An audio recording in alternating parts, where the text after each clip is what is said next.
ወይዘሮ ሂሩት በሚያሳዝን ሁኔታ ብሩክን አስገደለችው። ሂሩት አሁን ላይ ሚኪ እንደገደለው በማስመሰልም እንግዲህ በሚያሳዝን ሁኔታ ገንዘብ ከፍላ አሁን ላይ ሚኪ ብሩክን እንዳጠፋ አድርጋ በስለትም እንዲወጋ አድርጋ እንግዲህ ብዙ ገንዘብ ለሽማግሌው በመክፈልም ብሩክን እስከ ወዳኛው አሰናበተችው። ሚኪ ደግሞ እሷ ባለችውና ባሰበችው ባቀደችው መሰረትም እስከ ወዳኛው እስር ቤት ገብቶም እንዲሁ ቀረ። በለቅሶ የተዋጡት አሁን ላይ አቶ ዘነበና እንዲሁም ደግሞ ሚጣ እየየ እያሉ ይገኛሉ። በእርግጥ መጀመሪያ ላይ ብሩክ እንደሞተ ሲሰማ እስር ቤት ከመግባቱ በፊት እያለቀሰ እያስመሰለ የነበረው ሚኪ የራሱ ወጥመድ መሆኑም አልገባውም ነበር። ብሩክን ተገላገልኩ ከነ ድብቅ ሚስጥሬ ይዞ ደፍት አለልኝ እያለ በደስታ እየተፍለቀለቀ ነበር። ነገር ግን የሚያሳዝነው ብሩክን ያጠፋው እሱ ራሱ ነው በማለትም ወይዘሮ ሂሩት እንግዲህ የሚኪ ሰዓት ከብሩክ ግድያ ጋር አሻራው እንዲገኝ በማድረግም አሁን ላይ በአንድ ድንጋይ ሁለት ወፍ መታ የምትገኘዋ ወይዘሮ ሂሩት በጣም በሚያሳዝን ሁኔታ ልጆቹን ያላባት አስቀርታ እንዲሁ ቀሩ። ሌላውና አሳዛኙ እንግዲህ ካሌብ በተለይ አባቴን እንደሚገልብኝ አውቅ ነበረ፣ አባቴን እንደሚያሳጣኝ እናቴን እንዳሳጣኝ ሁሉ እናቴንም እንደሚነጥቀኝ እርግጠኛ ነበርኩ እያለ አሁን ላይ ያዙ ይልቀቁኝ አለ። እጅግ በጣም የሚያሳዝን ነገር የተፈጠረው አሁን ላይ እንግዲህ ወይዘሮ ሂሩት በእርግጥ እኔ በህይወት መኖሬን መስክሪልኝ ሲላትም እኔ እናንተ ጠላት ነን ከዚህ በኋላ ተሚኪ እኩል እንጂ አንተን የልጆች አባት ነው ብዬ መጥራት ለኔ እጅግ በጣም ስለሚከብደኝ የምልህን አፈንግጠ ሄደሃል በማለትም ወይዘሮ ሂሩት እንግዲህ ብሩክን መልሳው ነበር። አሁን ግን ባቀደችውና ባሰበችው መሰረት ሁለቱንም የማይወጡት ወጥመድ ሚኪን እስከ ወዳኛው እስር ቤት እንዲሁም ብሩክን ደግሞ እስከ ወዳኛው ሞት ፈርዳበት ከዚህ ዓለም ተሰናበተ። ረብቃ እንግዲህ እኔ ነኝ ያስገደልኩት እያለችም ምክንያቱም ከሚኪ ጋር ተስማምታ የብሩክን በህይወት መኖር የሚመሰክሩ ሰዎችን ስለተናገረች እሱ የሆነ ነገር ሳያቅድ በፍጹም ምስክር ሆናለሁ ብሎ አይስማማም እያለች ስጋት ላይ ነበረች። ሰላም ውድና የተከበራችሁ የስኬት ሚዲያ ቤተሰቦች እንደናችሁ ላይ ሰላማችሁ ይብዛልኝ። ለዚህ ቻናል አዲስ የሆናችሁ ሰብስክራይብ እያደረጋችሁ ቪዲዮውን እስከ መጨረሻው ተከታተሉ። በጉጉት ስንጠብቀው የነበረው ከያ ቀጣይ ፓርት ዘመተናል። እንግዲህ ወይዘሮ ሂሩት ባቀደችው እና ባሰበችው መሰረት እጅግ በጣም በሚያሳዝን ልብ በሚሰብር ሁኔታ አሁን ላይ ብሩክን እስከ ወዳኛው የሚያሰናብትላት ሲቀጥል ብዙ ገንዘብ በመክፈልም ቀሪ ገንዘቡን በፍጹም እንደማያጣላቸው ብቻ ባቀደችው መሰረት እቅዱን አሳክቶ እንዳስረክባት ተነጋግራ አንድ ሽማግሌ የሚፈልገውን ነገር እንዳደርግ ተነጋገረች። እሱም እሺ በማለትም የብሩክን ፎቶ ወስዳ በመስጠትም አሁን ላይ ሽማግሌውም ብሩክን በደንብ ካወቀና ካጠና በኋላ አግቶ እንዳይሆን አድርጎ ካሰቃየም በኋላ ከዚህ ዓለም አሰናበተው። ከሬሳው ጋር እንግዲህ ወስዶ ሲጥልም ግዴታ የሚኪ ሰዓት መኖር ስላለበት የሚኪ አሻራ ስላለበትም ቦጫጨቁ ወይም ደግሞ ተጣልተው ሲተናነቁ ሰዓቱ ተበጥሶ እንደወደቀ አድርጎ ሰውየው ብሩክ ሬሳ አጠገብ እንዳስቀምጥ ስላዘዘችው አሁን ላይ ያ ሰዓት ሲመረመርም ሚኪ እንግዲህ በሚገርም ሁኔታ የብሩክ ነፍሰ በላ ነው፣ ነፍስ አጥፊ ነው በማለትም በእስር ቤት እድሜ ልኩን እንዲበሰብስ አደረገች። የወይዘሮ ሂሩት እቅድ እጅግ በጣም ከባድና አስደናቂ እንደሆነም ለብሩክ ነግረው ነበር። ብሩክን አጉል ስለሚድረቀረቅ እውነትን ብቻ እከተላለሁ ስለሚልም ከሁሉም ጠላት አፍርቶ ለልጆቹም ሳይሆን በሚያሳዝን ሁኔታ እስከ ወዳኛው ተሰናበተ። አቶ ዘነበ እንግዲህ እጅግ በጣም በሀዘን ልቡ ተሰብሮ እያለም ይገኛል። እኔ አላምነህ ብዬ ነው ጠላቶች ብዙ ናቸው ስትለኝ እያለ ማልቀሱን ጀመረ።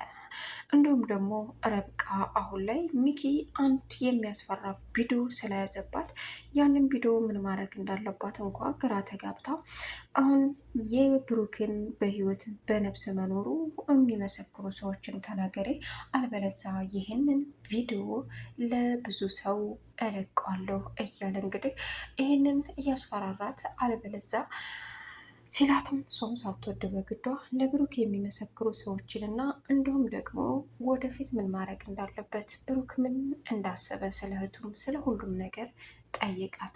እሷም ስላስፈራራት ሁልጊዜ በዛ በቪዲዮ እያስፈራራ አሻንጉሊቱ ሊያረገኝ ነው ማለት ነው፣ በቃ ሁሉንም ነገር ማወቅ አለብኝ፣ መቀማት አለብኝ እያለች ባቀደችበት ገብታ ተደብራ ባለችበት ምንምሽ ነው እንደዚህ የደበረት ሲላትም ምንም አልሆንኩም አለች።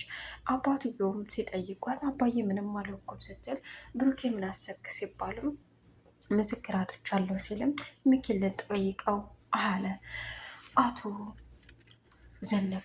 እንዳባዬ አፈን አታበላሽ፣ ሚኪ ለብሩኬ ጥላት እንጂ ሊመሰክር አይችልም።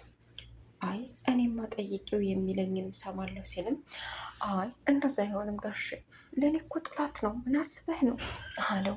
እሱም የተፈጠረውን ነገር በሙሉ እንግዲህ በማሰብና በማቀድም አይ ጋሽ ይህን ማድረግ አይቻልም፣ እባክህ እባክህ እያለ ቢልም አቶ ዘነበ ግዴታ መናገር ስላለበት እና ግዴታ ሁሉንም ነገር ሚኪን ጠይቆ እውነቱን ማወቅ ስላለበትም እንግዲህ ተናገረ። ሚኪም በእርግጥ አቶ ዘነበን እንዳይሆን አድርጎ ካቋሸሸ በኋላ መጨረሻ ላይ ግን የልጆቹን ጫማ ለምን ትጠርጋለህ? አሁን እኮ ትርሲት የለች ሞታለች፣ ማስመሰሉ ለምን አስፈለገ? ሲልም እንደ ጫማቸው እኮ ቆሽሿል፣ ስለዚህ እሱን ባጸዳላቸው ምን ችግር አለው አለ አቶ ዘነበ። ሀይ ይሁን ከአስመሳይ ያንተን ጸባይ መቻጣሁት አስመሻ ሽማግሌ እያለም እንግዲህ ልክ ልኩና አቶ ዘነበን ከነገረው በኋላ በቅርቡ ከዚህ ቤት ትወጣለህ ምን አልከኝ አለ። ቀጠለና ሚኪ በነገር ጠመርከኝ እንጂ አንድ ነገር ላማክረህ ነበር። ምንድን ነው እሱ? ምንድን ነው? ብሩክ በህይወት መኖሩን እንድትመሰክርልን እንፈልጋለን። ታዲያ ይሄን ለምን አልጠቀምበትም? ጥሩ አጋጣሚና ደስ የሚል ነገር እኮ ነው። ሚኪ አሁን የምትፈልገውን ነገር አግኝተሃል። ብሩክን የምትጠልበት ብሩክ በፍጹም የተሻለ ህይወት እንዲኖር አልፈቅድለትም። ስለዚህ ጥሩ አጋጣሚ ነው፣ ለምን ይሻልለው አለ። እንደ ጋሽ ታዲያ ምን ችግር አለው? እኔ ምንም ቢሆን ምንም ብሩክ የቀድሞ ጓደኛዬ በጣም የምወደው አሁንም እንደዛ ሁል ጊዜ የምፈልገው የሱን ደስታ ነው። በደስታ እንድኖርልኝ ነው የምፈልገው። ስለዚህ ለምን እንኳን ይሄን ቀላሉን ሌላ ነገር አደርግለታለሁ በማለትም አቶ ዘነበን አስደሰተው። የምርህን ነው? አዎ ምን ችግር አለው? ንብረቱን በሙሉ ወስዶ ራሱ መስክሬለት የራሱን ደስ ያለ ህይወት ከዚህ በኋላ ቢኖር ደስተኛ ነኝ በማለትም መለሰለት። እሷቸውም ይሻሉ። ሌላው እንግዲህ ብሩክ አሁን ሂሩትን ብጠይቃት ጥላቴ ነህ ተሚኪ ለይቻለ ይህም ብላ አስፈራርታኛለች። ይህች ሴትዮ ምን እንደሆነ የምትፈልገው አላውቅም፣ ብቻ ከባድ ነው ጋሽ ሲልም በቀተዋት የራሷ ጉዳይ አለች ረብቃ አሁን ላይ በሚኪ ጉዳይ በጣም እየተጨነቀች ነው። ለሚኪ የነገርኩን ነገር ብሩክን ይጎዳው ይሆን? እኔ እንጃ፣ በጣም የሚከብድ ነገር ነው። ወይኔ ጉዴ እያለች ማሰቧን ቀጥላለች። ደግሞ ዛሬ ምንነሽ ነው እንደዚህ ያስባሰብ ሄርሾ ሲላትም ምንም ፍቅር ይዞ ፍቅር እንደዚህ ሲያደርግ አይተህ አታውቅም? አይ ጀመረሽ እንግዲህ ስታስጠላ እና አፍቅሬው እኮ ነው፣ የራስሽ ጉዳይ ደነስ ምን ትጨቀጭቀኛለህ ብሎ ጥሏት ሄደ። ሌላው አሁን ላይ እንግዲህ የሰናይት ወንድም ገንዘቡን ብሩክ የሰጣትን ይዞ ላጥ ብሎ እንደፈለገ እየጨፈረበትና እያጨሰበት እየጠጣበት ይገኛል። እሷም ስትደውል ስልክ እንደማያነሳላት ሲቀጥል ደግሞ ጓደኛው እንግዲህ ስጠይቀው ጩናን አይ አላቅም አላገኘሁትም እያለ ይክዳታል። አብሮ እየጠጣ እንግዲህ ምንድን ነው የማደርገው እያለች ባለችበት ሰዓት ብሩክ ደውሎ ሊያገኛት እንደፈለገ ሲነግራትም በጭንቀት የምትሆነው ግራ ገባት። ሲያገኛት ግን የምስክርነት ፍርድ ቤት እንድትቀርብለት ሲጠይቃትም በቃ ታዲያ ለዚህ ነው እንዴ? በስልክም እኮ መጠየቅ ትችላለህ ብሩኬ፣ አቅሜ የምችለውን ነገር በሙሉ አደርጋለሁ አለችው። እሱም እሺ ብሎ ተስማማ። ረብቃ ግን ብሩክን የሚቀርቡ ሴቶች በሙሉ ጥላቶቿ ናቸው። አነጋገሯን አልተዋጠላትም። እናም በእርግጥ ወደ ሰናይት እየሄዱ ባሉበት ሰዓት ከት ብሎ ሳቀ። ብሩክ ምን ያስቃል አለችው። አንተም እንደኔ ፍቅር ጅል አረገህ እንዴ? ስለምን ፍቅር ነው? ታስታውሻለሽ ልዕልት ያለችሽ ነገር እውነቷን ነው፣ ትዝ ብሎኝ እኮ ነው። ምን አለችኝ? ተሳቢህን ይዘህ መጣህ አለችኝ። እውነቷን እኮ ነው። እኔ መኪና፣ አንቺ ደግሞ ተሳቢ አላት። ስለዚህ ስለ ሴት ማንሳት ተገቢ ነው? በጣም ነው የምጠላት። እሺ አይሽ እንደዚህ እንዳትናደጅ ነበር ልነግርሽ አልፈለግኩት አላት። ሰናይትን አግኝተው ወደ ቤት ተመለሱ። ሂሩትም ቀጥታ ከዛ ከሽማግሌ ጋር ሄዳ ብሩክን እንዴት ማስወገድ እንዳለበት እና ገንዘቡን መስጠት እንዳለባትም ተነጋገረች። ሰውየውም የብሩክን ፎቶ ተቀብሎ ምን ማድረግ እንዳለበትም አታስቢ፣ በእኔ ጣዩ የምትፈልጊውን ስራ ሰርቼ አስደስትሻለሁ፣ አስረክብሻለሁ አላት። እሷም እኔ የምፈልገው ይሄንን ነው በማለትም ተስማምታ ብዙ ብር እሺ ብሩ እንዴት ነው የምትከፍይ ሲላትም አንተ ይሄን ብቻ በጥንቃቄ አድርግ እንጂ ምንም ችግር የለውም። ሁለቱም ሲተናነቁ ሰዓቱ እንደወደቀ አድርገህ ይሄ የሚኪ አሻራ ያለበት ነው። እናም ከሬሳው አጠገብ ታስቀምጣለህ። በፍጹም ብሩክ በመሳሪያ ምናምን ሌላ ነገር እንዳትጠቀም፣ በጩቤ እንደተወጋ አድርገህ ነው ማስወገድ አለበት፣ በጩቤ ብቻ።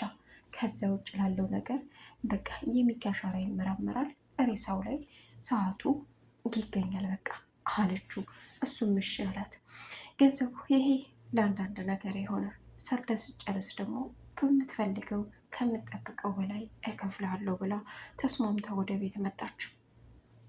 እቤት ውስጥ ቁጭ ባለበት ብሩክ አሁን ላይ ግዴታ ለገንዘቡም ሆነ ለሁሉም ነገር እሱ በህይወት መኖሩ መመስከር እንዳለበት ስላመነ ምን ላድርግ እያለ እየተጨናነቀ ባለበት ሰዓት ሂሩትን መጠየቅ አለብኝ ሲልም እሺ ትልሃለች፣ ሄር ጠይቃት ሲልም ይቺ የተረገመ ሴትዮ እኮ በቃ ግዴታ ልጆቹን ለእኔ አሳዳጊ ስጥ እያለች እኔ አልፈልግም ስላልኳት ከባድ ነገር ጠላት የነብላኛለች። እንደ እሷ ደግሞ አበዛችሁ አለን። አቶ ዘነበም ሄደው ሲጠይቃት ምን ፈለግ ደግሞ እንደ ወንድ ቆፍጠን በል አትቅለስለስ እዚህ አለችው። ቆይ ምን አድርጊ ነው እንደዛ አትበይኝ ሂሩት፣ ከዚህ በኋላ ምን ፈልገህ ነው? እኔ እናንተ ጠላት ነን። እባክሽ እኔ በህይወት መኖሬን እንድትመሰክሪልኝ ይፈልጋለሁ። ስለዚህ አንቺና ሚኪ ናቸው ያላችሁት፣ እኔ ሌላ አይደል። እንስማማ ሲልህ እምቢ ብለህ የለ። አሁን በፍጹም አላደርገውም። ለአንተ ፍርድ ቤት ቆሜ መመስከር አልችልም። አንተና እኔ ጠላት ነን አለችው። አሁን እሳ ብዘር የራስሽ ጉዳይ ብሎ ጥሏት ሄደ። በዚህን ሰዓት ብሩክ ለዘነበ ሲነግራቸውም ዘነበ እንግዲህ በጣም እሷ ደግሞ አበዛችው፣ ምን አይነት ጭራቅ ናት አለ። ተዋት እባክህ የራሷ ጉዳይ አለች ረብቃ። አሁን በተባለው መሰረት ተከስታና እንዲሁም ደግሞ ሚኪ ተወያዩ። ቻናሉን ሰብስክራይብ ያደረጋችሁ መልካም ቆይታ ይሆንላችሁ።